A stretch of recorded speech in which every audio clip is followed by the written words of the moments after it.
Hello bachcho, let's see this question. The question says what kind of imagery has been used by Robert Frost in the poem Dust of Snow?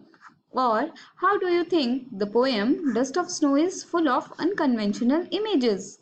Or Dust of Snow, though small, is rich in imagery.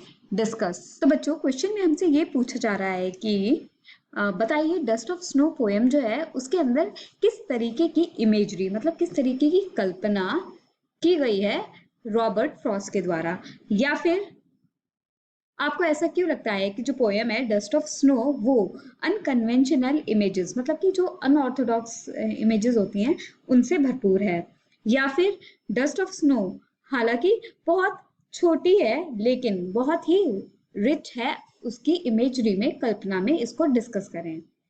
Here, the key concept is the great imagery has been used in the poem. इस poem में बहुत ही अच्छी imagery use की गई है। Robert Frost's poem Dust of Snow, though very small, is replete with imagery from the world of nature. The poet has beautifully portrayed a winter landscape with snow-laden hemlock tree, a crow perched on a hemlock tree, and a traveler, that is poet. The poet has painted a very vivid picture which the readers can visualize very clearly. The images are not taken from the storehouse of earlier poets. तो बच्चों Robert frost की जो poem है dust of snow वो हालांकि छोटी है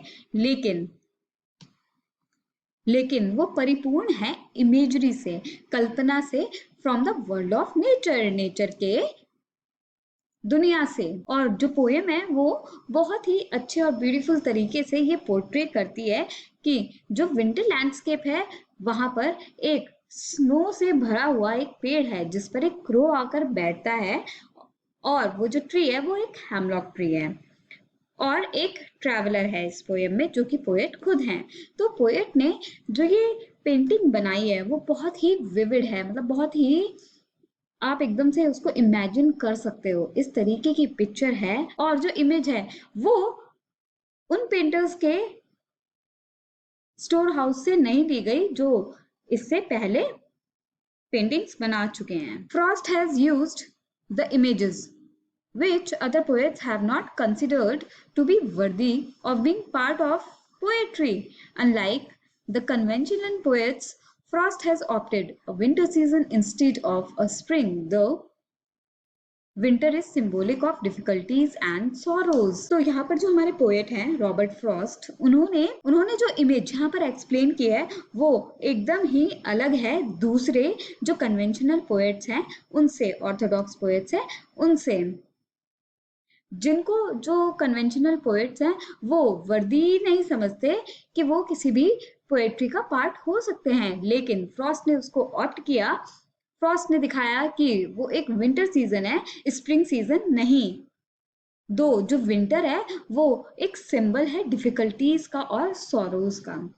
the tree chosen is not a banyan, oak or elm, it is a hemlock, a poisonous tree. Similarly, the poet has not brought in a sweet singing lark, cuckoo, or a nightingale to soothe his depressed spirit. It is a crow, heart singing bird who becomes instrumental in transforming drastically the mood of the poet. The snow scattered by the crow brings him a direct contact with nature, which heals his depressed mood and transported it to happiness.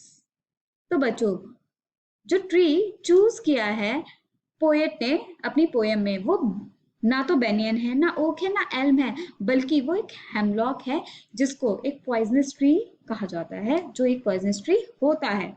और इसी की तरह poet ने अपनी poem में किसी sweet singing lark, cocoa या फिर नाइट एंजल को नहीं लिया जो उसके डिप्रेस्ड स्पिरिट को या मूड को सूद कर सके, बल्कि उसने क्रो को यूज किया जो एक हार्ट सिंगिंग बर्ड है, और उसको एक इंस्ट्रूमेंट की तरह दिखाया जिसने ट्रांसफॉर्म किया पोएट का मूड बहुत ही ज्यादा, मतलब एकदम सैड से हैप्पीनेस में।